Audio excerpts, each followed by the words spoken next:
Radio live news update brought to you by Josco jewellers ഷോറൂമുകളിൽ സ്വർണ്ണ വജ്രാഭരണങ്ങൾക്ക് ഓഫറുകളുടെയും സമ്മാനങ്ങളുടെയും വിരുന്നൊരുക്കി ജൂൺ 21 മുതൽ ഗ്രാൻഡ് NRI ഗോൾഡൻ ഫെസ്റ്റ്. നമസ്കാരം, ലൈവ് ന്യൂസ് അപ്ഡേറ്റ്സിലേക്ക് സ്വാഗതം. വാർത്തകളുമായി ഞാൻ നിപിൻ.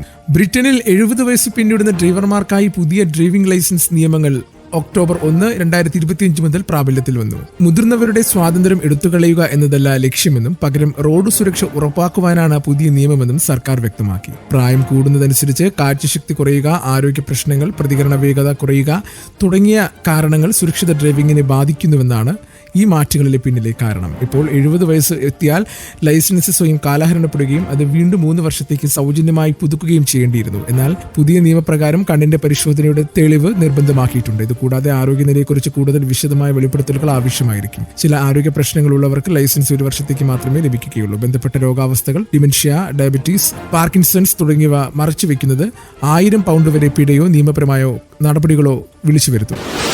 BBC നടത്തിയ രഹസ്യ ചിത്രീകരണത്തിലൂടെ ലണ്ടനിലെ മെട്രോപൊളിറ്റൻ പോലീസിനുള്ളിലെ വംശീയതയും സ്ത്രീ വിദ്വേഷവും അടങ്ങിയ നിരവധി സംഭവങ്ങളെക്കുറിച്ചുള്ള ഞെട്ടിക്കുന്ന വിവരങ്ങളാണ് ഇപ്പോൾ വെളിയിൽ വരുന്നത്. കുടിയേറ്റക്കാരെ വെടിവെക്കണമെന്ന് ആവശ്യപ്പെടുന്നവരും ലൈംഗിക അതിക്രമ പരാതികളെ പരിഹസിക്കുന്നവരുമായ ഓഫീസർമാരുടെ ദൃശ്യങ്ങൾ റിപ്പോർട്ടിലുണ്ട്. സാറ എവാർഡ് കൊലപാതകത്തിന് ശേഷം നവീകരിക്കപ്പെടാനുള്ള അവകാശവാദം ഇതോടെ ചോദ്യം ചെയ്യപ്പെടുകയാണ്. 7 മാസം നീണ്ട രഹസ്യ അന്വേഷണത്തിൽ മെക്കിൽ വെന്നി അടക്കമുള്ള ഓഫീസർമാർ സ്ത്രീകളെക്കുറിച്ചുള്ള അശ്ലീല പരാമർശങ്ങളും കുടിയേറ്റക്കാരെയും മുസ്ലിങ്ങളെയും അധിക്ഷേപിക്കുന്ന പ്രസ്താവനകളും നടത്തിയതായി തെളിഞ്ഞു.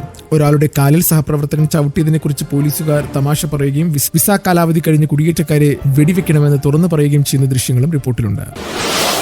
ബ്രിട്ടനിലെ സൺബെഡ് സലൂണുകൾ നിരോധിക്കണമെന്ന് ക്യാൻസർ വിദഗ്ധരും പ്രവർത്തകരും ആവശ്യപ്പെട്ടു. മാഞ്ചസ്റ്ററിലെ ക്രിസ്റ്റി ക്യാൻസർ ഹോസ്പിറ്റലിലെ പ്രൊഫസർ പോൾ ലോറിഗൻ ഉൾപ്പെടെ വിദഗ്ധർ ബ്രിട്ടീഷ് മെഡിക്കൽ ജേണലിൽ പ്രസിദ്ധീകരിച്ച ലേഖനത്തിലാണ് സർക്കാർ ഉടൻ തന്നെ സൺബെഡുകൾ നിരോധിക്കണമെന്ന് ആവശ്യപ്പെട്ടത്. ചെറുപ്പക്കാർ പോലും വ്യാപകമായി ഉപയോഗിക്കപ്പെടുന്നതിനാൽ രോഗബാധയും മരണവും കുറയ്ക്കുവാൻ ഒരു പൂർണ്ണ നിരോധനമാണ് ഏക മാർഗമെന്നാണ് അവർ പറയുന്നത്. 2009 ലോകാരോഗ്യ സംഘടനയുടെ അന്താരാഷ്ട്ര ക്യാൻസർ ഗവേഷണ ഏജൻസിയായിട്ടുള്ള IARC സൺബെഡ് വികിരണം മനുഷ്യനിൽ മെലനോമ ഉൾപ്പെടെയുള്ള ത്വക്ക് രോഗ ക്യാൻസർ ഉണ്ടാക്കുവാനുള്ള കാരിസോജനിക് ഘടകമാണെന്ന് പ്രഖ്യാപിച്ചിരുന്നു. UK വർഷം തോറും 17,600 പേർക്ക് മെലനോമ കണ്ടെത്തുകയും 2,700 പേർ മരിക്കുകയും ചെയ്യുന്നു.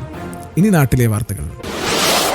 അമ്മയെ കത്തികൊണ്ട് കുത്തിയ കേസിൽ 17-കാരിക്കെതിരെ വധശ്രമത്തിന് കേസെടുത്തു. അച്ഛന്റെ മൊഴി പ്രകാരമാണ് വധശ്രമത്തിന് കേസെടുത്തത്. ആക്രമണത്തിന് ഗുരുതരമായി പരിക്കേറ്റ സ്ത്രീ ആലപ്പുഴ മെഡിക്കൽ കോളേജ് ഹോസ്പിറ്റലിൽ അടിയന്തരമായി ശസ്ത്രക്രിയയ്ക്ക് വിധേയമാക്കിയിരിക്കുകയാണ്. മകളെ സഖി ഷെൽട്ടർ ഹോമിലേക്ക് മാറ്റി. നായ മൂത്രമൊഴിച്ചത് വീടിന്റെ തറയിൽ നിന്നും കഴുകിക്കളയാൻ ആവശ്യപ്പെട്ടതിന് മകൾ കത്തികൊണ്ട് അമ്മയെ കുത്തി പരിക്കേൽപ്പിക്കുകയായിരുന്നു. ഇന്നലെയായിരുന്നു സംഭവം. ആലപ്പുഴ വാടക്കൽ ഷൺമുഖസ്വാമി ക്ഷേത്രത്തിന് സമീപം താമസിക്കുന്ന മഹിളാ കോൺഗ്രസ് ഭാരവാഹിയാണ് മകളുടെ അക്രമത്തിനിരയായത്. സ്വദേശി ഉൽപ്പന്നങ്ങൾ പ്രോത്സാഹിപ്പിക്കുകയും സ്വാശ്രയത്തെ പുൽകുകയും മാത്രമല്ല മുന്നോട്ടു പോകാനുള്ള ഏകമാർഗമെന്ന് RSS മേധാവി മോഹൻ ഭാഗവത്. വിജയദശമി ദിനത്തിൽ നാഗ്പൂരിലെ RSS ആസ്ഥാനത്ത് പ്രവർത്തകരെ അഭിസംബോധന ചെയ്ത് സംസാരിക്കുകയായിരുന്നു അദ്ദേഹം. ഇന്ത്യൻ ഉൽപ്പന്നങ്ങൾക്ക് US പ്രസിഡന്റ് ഡൊണാൾഡ് ട്രംപ് അധിക തീരുവ പ്രഖ്യാപിച്ച പശ്ചാത്തലത്തിൽ കൂടിയാണ് ഭഗവതിന്റെ പ്രസ്താവന. പരസ്പര ബന്ധിതമായ ലോകത്ത് ഇന്ത്യ വ്യാപാര പങ്കാളികളെ ആശ്രയിച്ച് നിസ്സഹായതയിലേക്ക് വീഴരുത്. തദ്ദേശീയ ഉൽപാദനത്തിൽ രാജ്യം ശ്രദ്ധ കേന്ദ്രീകരിക്കണം. ആത്മനിർഭർ ഭാരതിലൂടെ മാത്രമേ രാജ്യത്തിന് സ്വന്തം ഇഷ്ടപ്രകാരം പ്രവർത്തിക്കുവാനുള്ള സാഹചര്യമുണ്ടാകൂ. സ്വദേശിക്കും സ്വാശ്രയത്തിനും പകരം മറ്റൊന്നില്ല. പരസ്പര ആശ്രയത്വത്തിലാണ് ലോകം മുന്നോട്ട് പോകുന്നതെന്നും അദ്ദേഹം അഭിപ്രായപ്പെട്ടു.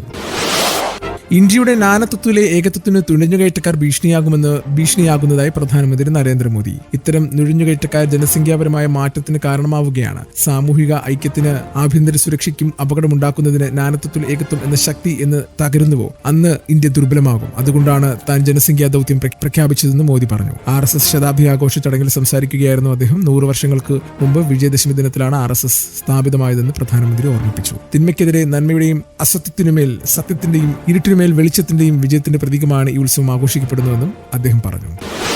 കരൂർ ദുരന്തത്തിന് ശേഷം അമിത്ഷായോട് സംസാരിക്കാൻ വിസമ്മതിച്ച് TVK അധ്യക്ഷനും നടനുമായ വിജയ്. കേന്ദ്ര ആഭ്യന്തര മന്ത്രി അമിത്ഷായുടെ ഓഫീസിൽ നിന്നെത്തിയ ഫോൺ കോളിനോടാണ് വിജയ് മുഖം തിരിച്ചത്. ദുരന്തത്തിന് പിറ്റേന്നായിരുന്നു അമിത്ഷായുടെ ഓഫീസിൽ നിന്നും വിജയെ ബന്ധപ്പെടുവാൻ ശ്രമിച്ചത്. എന്നാൽ സംസാരിക്കുവാൻ താല്പര്യമില്ലെന്ന് വിജയ് പറഞ്ഞുവെന്നാണ് റിപ്പോർട്ട്. അതിനിടെ വിജയ് തന്റെ സംസ്ഥാന പര്യടനം മാറ്റിവെച്ചു. ഔദ്യോഗിക X അക്കൗണ്ടിലൂടെയാണ് TVK വിജയുടെ സംസ്ഥാന പര്യടനം മാറ്റുന്നതായി അറിയിച്ചത്.